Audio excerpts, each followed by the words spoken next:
What is Chimaev's potential, guys? Have you ever thought about it in this perspective? Let me ask you a question. Would Chimaev be the most popular champion in the UFC if he won the championship right now? It's an interesting question. And I have data to support it. I ask you this question because I just saw an analytics done by Google, and Chimaev is the most talked about non-champion in MMA right now. What would happen if he won the championship? If he won the championship right now, he would be on the fastest track to the championship. I can't confirm that because Brock Lesnar got it pretty quick, didn't he? But he would also be completely undefeated, and he would be the champion of the world. And he's representing all sorts of geography. He got his time in Dagestan. Now he's representing Sweden. The folks in the U.S. love him. Somebody in Chechnya represents him. The president of Chechnya. This guy has spread around a lot of geography. He's a big popular right now. Look, I'm not sure if I'm the promoter. I'm not real compelled to put a belt around him. And I don't really give a damn what one it is because I got 3 to choose from. I don't just have to go after Kamaras and have that conversation. I have a much easier conversation with his Adesanyas, and I'm not disrespecting Adesanya. Matchup-wise, Chimaev is much better suited to deal with Adesanya. I got a 3rd belt. It's called the BMF. Bring that sumbitch out and polish it up.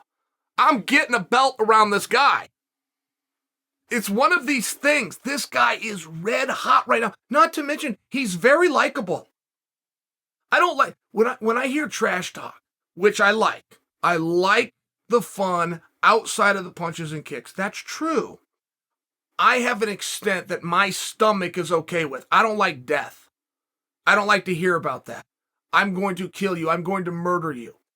He says those words that I don't like, but he gets away with it. He does it with like a little bit of a smirk.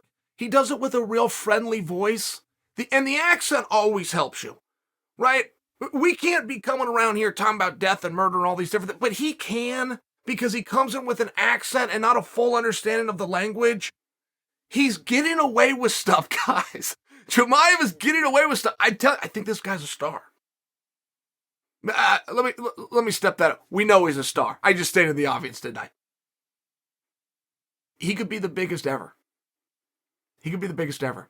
Khabib was the biggest Muslim athlete star. Am I saying those words right? He was the biggest star Muslim athlete. George St. Pierre was the biggest pay-per-view draw. There's some things that you can pin down and give a guy credit. So now you're asking, can he move the needle more than George? Could he become a bigger star than Khabib? And Khabib did it. Khabib became massive, but he did do it with a very specific demographic. One that Chimaev serves and Chimaev serves more, maybe. Google's a pretty effective thing. When I saw an analytics done by Google, not to mention that feels right. That just feels right without even seeing that hard data. That Chimaev being the most talked about guy in MMA that doesn't have a belt, that feels right.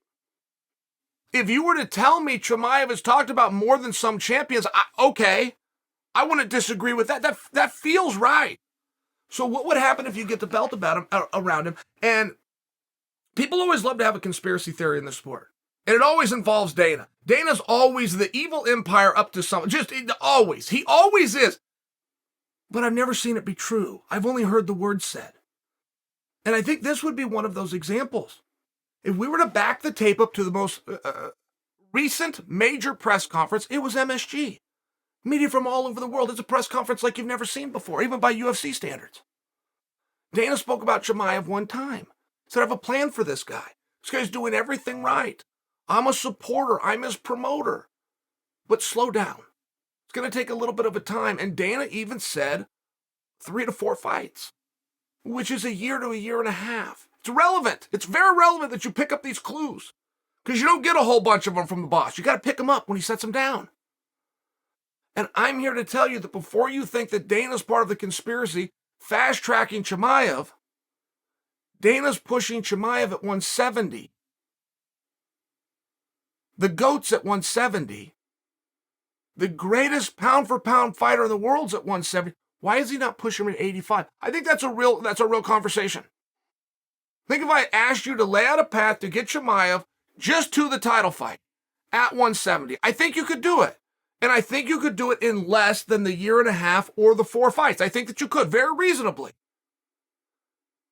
You better believe at 185 there's a shortcut. Very fast. And there appears to be a myth and a belief that's believed by somebody, it's not me, that Chimaev is not the size to go 185, even though in his time at 185 he's undefeated there. Even though his number one sparring partner is Gustafsson. Even though we saw Chimaev versus Jack Hermansson, I did an entire piece on it, guys. And then I go through and I read all of your guys' comments. The number one comment, I'm talking 70% and everything else total 30. 70% of the comments had to do with how big Chimaev was. Many people were saying the only thing that I learned from this match is that when Chimaev comes back, he's going to be a middleweight. I agree with you. I saw the same thing. Chimaev needs to be a middleweight. I agree with you. Chimaev is a very young man.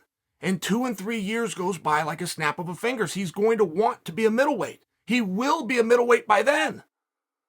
But we always have the conception, always, and this is a North American problem more than it is like, say, an Eastern Bloc by example, which is less is more. Every time we have a guy that wants to change weight classes and he's North American, he's going down. Every time. But history shows us how effective it is to go up. George St. Pierre goes up, wins the belt. Henry Cejudo did not become champ. He was champ. Then he became champ. And now he's looking to do champ again. But he's going that away. History tells us going up is better. Daniel Cormier, hard time for the 205-pound belt, wouldn't grab the heavyweight strap. History always tells us going up is better.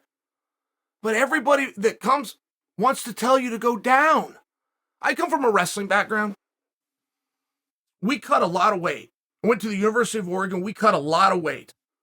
Our coach, who was very tough, it was a very tough practice, but he would clear the day before the match. There was no practice. You have that entire day to yourself to make weight, and guys used it. Guys used it 2 and 3 workouts just to get their weight up, but this was normal. They're in there with all their teammates and all their friends. It was normal. When we go to international competition, we travel against world and Olympic, the absolute best guys out there from different countries. They're not cutting weight.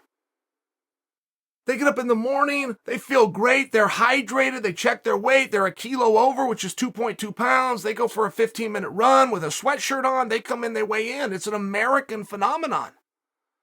And I do want to speak to it because nothing's too late, nothing is decided. Chimaev is an absolute star. Google says that. I'm repeating it. Chimaev versus Adesanya is a very different. I'm not picking Chimaev to beat Adesanya, by the way. Adesanya is a loyal listener of this show. He can hear this. Chael, what, you turned on me? No, not in the least.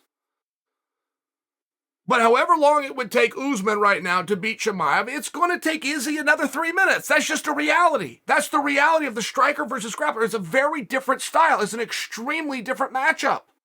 The scrambles that will take place on the feet, and as quick as Usman would get back up, so will Izzy. It will take Izzy a little bit longer. That's all I'm suggesting.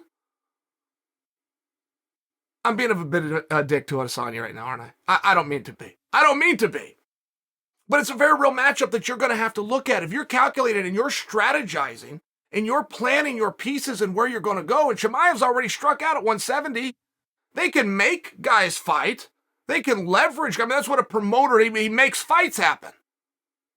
I don't think he's going to have that same resistance at 185. I think he's going to have some guys, come on up.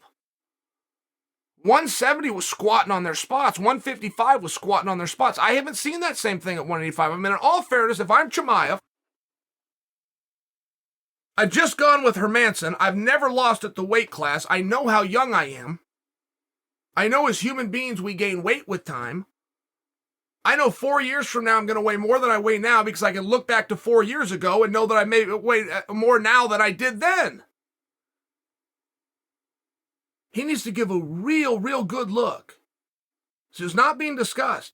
It's not being discussed by you guys. It's not being done by the media, which means it's not being done. If it was being done at all, if this was being looked at, we would have heard about it, and we haven't. It's not too late. And Chimaev does need to consider that. Where can I get my most opportunities? Where can I get my most opportunities fastest? The answer is not 170. That's wrong. I'm not going to get my way. He's going to go 170. I'm creating nothing more than dialogue, but I'm right. Chimaev's a middleweight.